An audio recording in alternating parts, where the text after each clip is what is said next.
रामपुर गांव में मोहन नाम का एक गरीब आदमी रहा करता था। मोहन के साथ उसकी एक बूढ़ी माँ भी रहती थी, जिसे वो सब अम्मा कहकर बुलाते थे। मोहन बड़ी मुश्किल से अपनी और अपनी अम्मा की गुजर बसर किया करता था। एक दिन मोहन जंगल से लकड़ियां लेकर अपने घर की तरफ आ रहा होता है। उसी वक्त उसकी अम्मा घर के आंगन में चूल्हे पर रोटियां बना रही होती है। मोहन कहता है, अम्मा थोड़ी जल्दी रोटी दे दो, जंगल में लकड़ी अब बस नाम की रह गई है। मुझे आगे की बड़ी फिक्र लग रही है। अगर आगे जंगल में लकड़ी नहीं मिली तो तुम चूल्हा कैसे जलाओगी? अम्मा प्यार से मुस्कुराकर बोलती है, अरे मेरे लाल, तो दिन भर इतनी मेहनत करता है, भगवान जरूर कोई ना कोई रास्ता निकल देगा। मोहन खामोशी से खाना खाने लगता है। खाना खाकर मोहन घर से निकलता है। रास्ते में उसे गांव का मशहूर सेठ लक्ष्मीदास मिलता है। सेठ लक्ष्मीदास देखने में एक हट्टा कट्टा आदमी था। वो हमेशा अपनी दौलत की पोटली साथ लेकर चलता था। सेठ की एक आदत थी, वो बात बात पर छींकता रहता था। सेठ छींकते हुए कहता है, अरे भाई, एक तो मेरा ये जुकाम है, कभी ठीक होने का नाम ही नहीं लेता। मोहन अदब से पूछता है, सेठ जी, आज सुबह कहाँ जा रहे हो? सेठ कहता है, शहर जा रहा हूँ, पार्टी है वहाँ।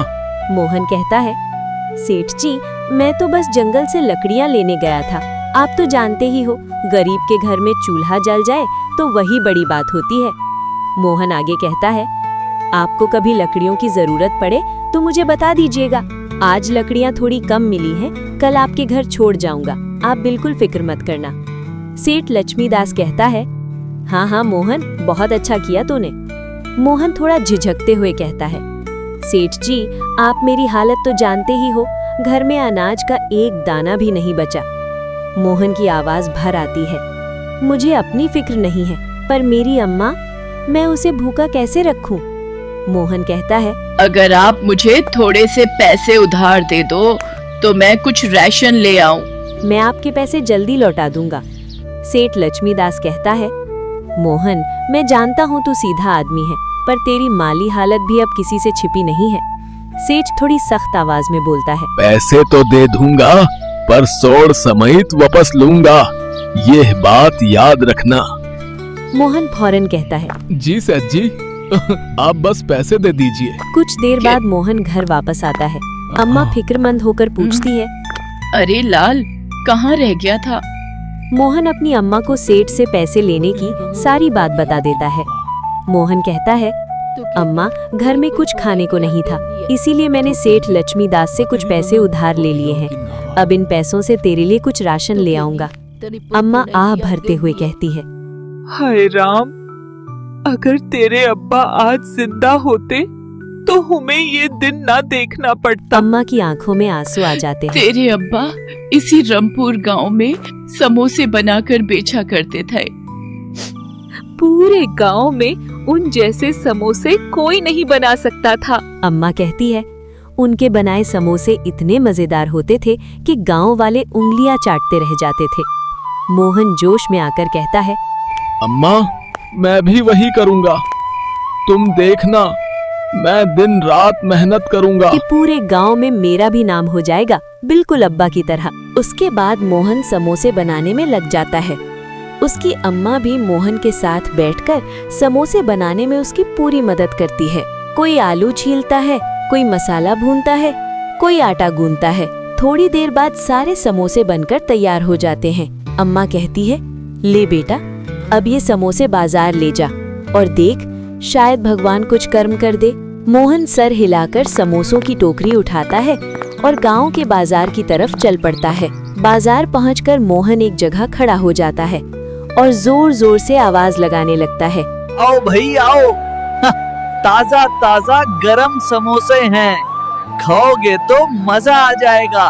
इसी वक्त उसके सामने वाली दुकान से एक और समोसे वाला जोर से बोल पड़ता है।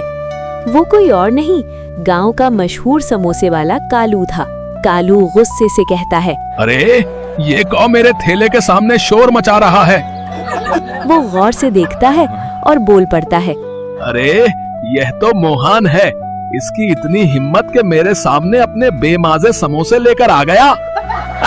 सुन ले मोहन, यह तूने अच्छा नहीं किया। मैं तुझे यहाँ अपने सामने टिकने नहीं दूंगा। ये कहकर कालू जोर से आवाज लगाता है। आओ भैयो, आओ इधर, मेरे समोसे हैं गरम, करारे और मजेदार। इसी दौरान गांव के दो आदमी मोहन की ठेली के पास आ जाते हैं। अरे मोहन, समोसे बनाना तेरे बस की बात नहीं है। दूसरा कहता है, चलो भाई देखते हैं जरा मोहन ने कैसे समोसे बनाए हैं। मोहन अदब से कहता है, लीजिए भाई, चाख कर बताइए कैसे लगे। वो दोनों समोसे खाते हैं। एक आदमी फौरन मुंह बना लेता है। अरे भाई, यह तो बिल्कुल ही फीके हैं। दूसरा बोल उठता है, ऐसे बेजायका समोसे तो हमने जिंदगी में कभी नहीं खाए। वो तंजिया हंसते हुए कहते हैं, मोहन भाई, जब समोसे बनाना आता ही नहीं तो बाजार में क्यों आ गए? इतने में सामने से कालू की आवाज आती है। अरे भैयो, कहाँ इन तुच्छे समोसों में पड़ गए? इधर आओ, मैंने बनाए हैं एक नंबर के समोसे। आओ भाई आओ, खाओ और मजा लो। ये सुनकर वो दोनों आदमी कालू की दुकान पर चले जाते हैं। ये सब देखकर मोहन का दिल बैठ जाता है। उसकी आंखों में आंसू आ जाते हैं। वो खामोशी से अपने समोसे समेटता है और भारी दिल के साथ घर की तरफ चल पड़ता है। घर पहुंचकर अम्मा पूछती क्या है, हुआ बेटा, इतना उदास क्यों लग रहा है? क्या गांव वालों को तेरे समोसे पसंद नहीं आए? मोहन आहिस्ता से कहता है, अम्मा, गांव वाले कहते हैं मेरे समोसों में कोई मजा ही नहीं है।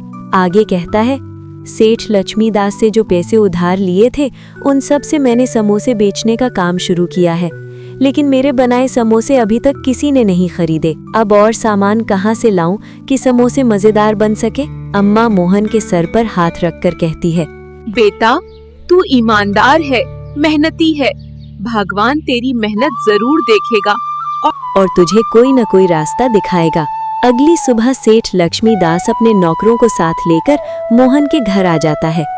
सेठ जोर से चिल्लाता है, अरे मोहन, कहाँ है तू? बाहर आ। मेरे पैसे लेकर चुपचाप बैठा है क्या? ये सुनकर मोहन और उसकी अम्मा दोनों बाहर आ जाते हैं। मोहन हाथ जोड़कर कहता है, सेठ जी, माफ कर दीजिए। आपसे जो पैसे मैंने उधार लिए थे उनसे मैंने समोसे बेचने का काम शुरू किया है, लेकिन मेरे बनाए समोसे अभी तक किसी ने नहीं खरीदे। मोहन आगे कहता है, सेठ जी, जैसे ही मेरे पास कुछ पैसे आएंगे मैं आपके सारे पैसे लौटा दूंगा। सेठ गुस्से में बोलता है, ये सब मैं नहीं जानता, मुझे मेरे पैसे सूद समेत चाहिए, समझा?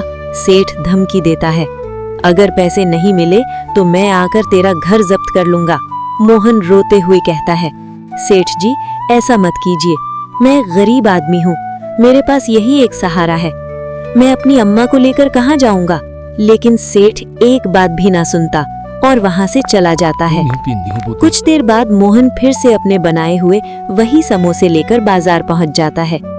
वो चुपचाप उदास मुंह लिए अपनी ठेली के पास खड़ा हो जाता है और किसी के समोसे खरीदने का इंतजार करने लगता है। मोहन उदास मुंह लिए अपनी ठेली के पास खड़ा था। बाजार में लोग आ जा रहे थे, मगर कोई भी उसके समोसों की तरफ ध्यान नहीं दे रहा था। इसी दौरान एक बूढ़ा बाबा आहिस्ता आहिस्ता चलता हुआ मोहन की ठेली के सामने आकर रुक जाता है। बूढ़ा बाबा थकी हुई आवाज में कहता है, बेटा, मैं एक लंबा सफर करके लौटा हूँ, मुझे बहुत जोर की भूख लगी है, कुछ खाने को दे दे, भगवान तेरा भला करेगा। ये सुनकर सामने वाली दुकान से आवाज आती है। कालू झुंझलाकर कहता है, अरे बाबा, मेरा टाइम क्यों खराब कर रहा है? देख नहीं रहा यहाँ कितनी भीड़ लगी है? चल यहाँ से हट जा, पता नहीं कहाँ कहाँ से आ जाते हैं। ये सब सुनकर बूढ़ा बाबा बहुत दुखी हो जाता है और आहिस्ता आहिस्ता वहाँ से हटकर मोहन के पास आ जाता है। बूढ़ा बाबा मोहन से कहता है, बेटा, तुम ही मुझे कुछ खाने को दे दो, मेरे पास पैसे नहीं है मगर भूख बहुत लगी है, अगर दे सको तो दे दो। मोहन फौरन कहता है, हाँ बाबा जी, क्यों नहीं, मुझे आपसे पैसे नहीं चाहिए। मोहन थोड़ा रुककर कहता है, बस एक बात है बाबा जी, मेरे बनाए समोसे ज्यादा मजेदार नहीं है, लेकिन आप इन्हें खाकर अपनी भूख मिटा लीजिए। ये कहकर मोहन बूढ़े बाबा को समोसे दे देता है। बूढ़ा बाबा आराम से समोसे खाने लगता है। हर निवाले के साथ उसके चेहरे पर सुकून आता जाता है। समोसे खाने के बाद बूढ़ा बाबा मुस्कुराकर कहता है, बेटा तुम्हारा बहुत बहुत शुक्रिया। तुम्हारे समोसे खाकर तो मेरी तो आत्मा तक तृप्त हो गई। बहुत ही मजेदार हैं। मोहन हैरान होकर पूछता है, बाबा जी, क्या आप सच बोल रहे हो? क्या वाकई मेरे समोसे इतने अच्छे हैं? बूढ़ा बाबा हंसकर कहता है, हाँ बेटा, अगर यकीन ना आए तो खुद चक्कर देख ले। मोहन दिल में सोचता है, मैंने तो इन समोसों में ऐसा कुछ भी नहीं डाला जो इन्हें इतना मजेदार बना दे। फिर ये सब कैसे हो गया?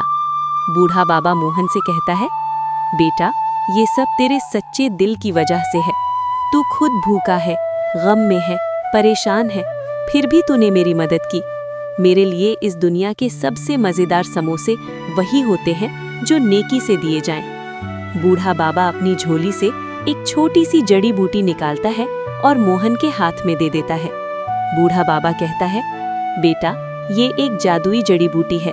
जब भी तू समोसे बनाए, इस जड़ी बूटी को अपने मसाले में थोड़ा सा मिला देना। इसके बाद जो भी तेरे समोसे खाएगा बस उन्हें ही पसंद करेगा। फिर बूढ़ा बाबा सख्त लहजे में कहता है, लेकिन एक बात याद रखना बेटा, अगर ये जड़ी बूटी किसी लालची आदमी के हाथ लग गई तो इसका असर उल्टा हो जाएगा। ये जड़ी बूटी लालच का साथ कभी नहीं देती। ये कहकर बूढ़ा बाबा अचानक वहां से गायब हो जाता है। मोहन घबराकर कहता है, बाबाजी, बाबाजी। मोहन फौरन घर की तरफ दौड़ पड़ता है और सारी बात अपनी अम्मा को बता देता है। ये जड़ी बूटी अम्मा हैरत से कहती है, बाबाजी ने मुझे दी। बेटा ये सब भगवान की कृपा है। इसी वक्त मोहन और उसकी अम्मा चूल्हे के पास बैठकर दोबारा समोसे बनाने लगते हैं। मोहन बाबा की दी हुई जड़ी बूटी समोसों के मसाले में मिला देता है। जड़ी बूटी मिलते ही समोसों से जबरदस्त खुशबू फैलने लगती है। खुशबू सूंघकर बाजार के कुछ लोग मोहन की ठेली की तरफ खींचे चले आते हैं। लोग बोलते हैं, अरे भाई क्या खुशबू आ रही है, चलो जरा समोसे खाकर देखते हैं। मोहन खुशी से कहता है, आइए भाई, गरम गरम समोसे हैं। मोहन सबको समोसे दे देता है। लोग समोसे खाते ही हैरान रह जाते हैं। एक आदमी बोल उठता है, अरे वाह क्या मजा है। दूसरा कहता है, ऐसे समोसे तो हमने आज तक नहीं खाए।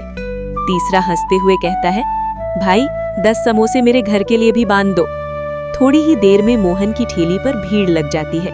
सारे समोसे चट हो जाते हैं। इसी तरह मोहन के समोसे पूरे गांव में मशहूर हो जाते हैं। वो जल्द ही एक बड़ी दुकान खोल लेता है। मोहन सेठ लक्ष्मीदास के सारे पैसे सूद समेत वापस कर देता है। मोहन और उसकी अम्मा अब सुकून से जिंदगी गुजारने लगते हैं। पूरा दिन मोहन की दुकान पर लोगों की भीड़ लगी रहती है। ये सब देखकर कालू की जान जलने लगती है। अब उसके समोसे कोई नहीं खाता। एक रात कालू चुपके से मोहन की दुकान पर जाता है और वो जड़ी बूटी चुरा लेता है। अगले दिन कालू वही जड़ी बूटी अपने समोसों में मिला देता है। वो खुश होकर कहता है, आज तो सारी भीड़ मेरे पास ही आएगी। लेकिन थोड़ी ही देर में कालू की ठेली में आग लग जाती है। देखते ही देखते पूरा ठेला जलकर राख बन जाता है। कालू रोते हुए कहता है, ये सब मेरे लालच की वजह से हुआ। मुझे वो जड़ी बूटी चोरी नहीं करनी चाहिए थी। ये सब मोहन देख रहा होता है। मोहन दिल में कहता है, बाबाजी ने सच ही कहा था, लालच का अंजाम हमेशा बुरा होता है। सबक, नेकी और ईमानदारी का फल मीठा होता है और लालच हमेशा तबाही लाता है।